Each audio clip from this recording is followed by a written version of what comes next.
Paris जलवायु सम्मेलन में विश्व भर से लोगों से मांसाहार कम करने की अपील की गई थी। लोगों से कहा गया कि वे सप्ताह में कम से कम एक दिन मांस न खाएं। इसके लिए मांस रहित सोमवार मनाने तक की अपील की गई। एक अनुमान है कि यदि मांसाहार को 90% तक कम कर लिया जाए तो पर्यावरण पर आए संकट को पूरी तरह से टाला जा सकता है।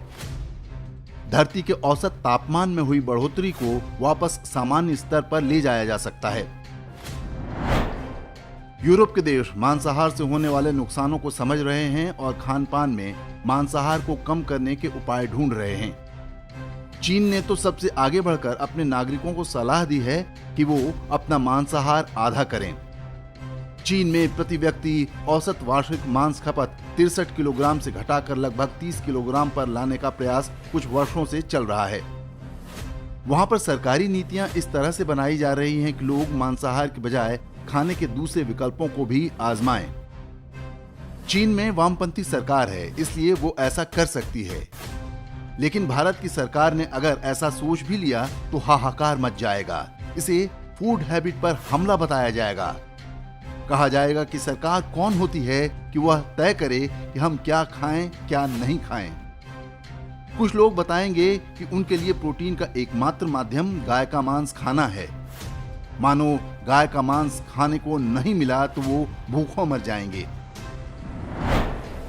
भारत समेत विश्व भर में हर वर्ष बकरीद के नाम पर लाखों करोड़ों निरीह जानवरों को बेरहमी से मार दिया जाता है। लेकिन मजाल क्या जो भारत की कोई सरकार या पर्यावरणवादी इस पर प्रतिबंध की बात करें। कोई इतना कहने को तैयार भी नहीं है कि किसी कथित अल्लाह को खुश करने के लिए धरती के पर्यावरण की बलि देना बंद करें। यदि कोई अल्लाह जानवरों की ऐसी सामूहिक कुर्बानी मांगता है तो उसके ईश्वर होने पर भी प्रश्न चिन्ह उठाया जाना चाहिए। पृथ्वी के तापमान में हो रही बढ़ोतरी सिगरेट पीने के जैसा नहीं है कि पीने वालों और धूम्रपान करते वक्त उनके साथ रहने वालों को ही बीमार करे। बदलते मौसम की सबसे बड़ी कीमत वो लोग चुका रहे हैं जो वास्तव में मांसाहार नहीं करते। फसल चक्र बिगड़ रहे हैं, जिसका बुरा प्रभाव अनाज और सब्जियों के उत्पादन पर भी पड़ रहा है। 1 किलो मांस को पकाने में शाकाहार की अपेक्षा 48 गुना अधिक पानी लगता है। इसके अलावा मांस के लिए पाले जाने वाले जानवर बड़ी मात्रा में ग्रीन हाउस गैसें उत्सर्जित करते रहते हैं।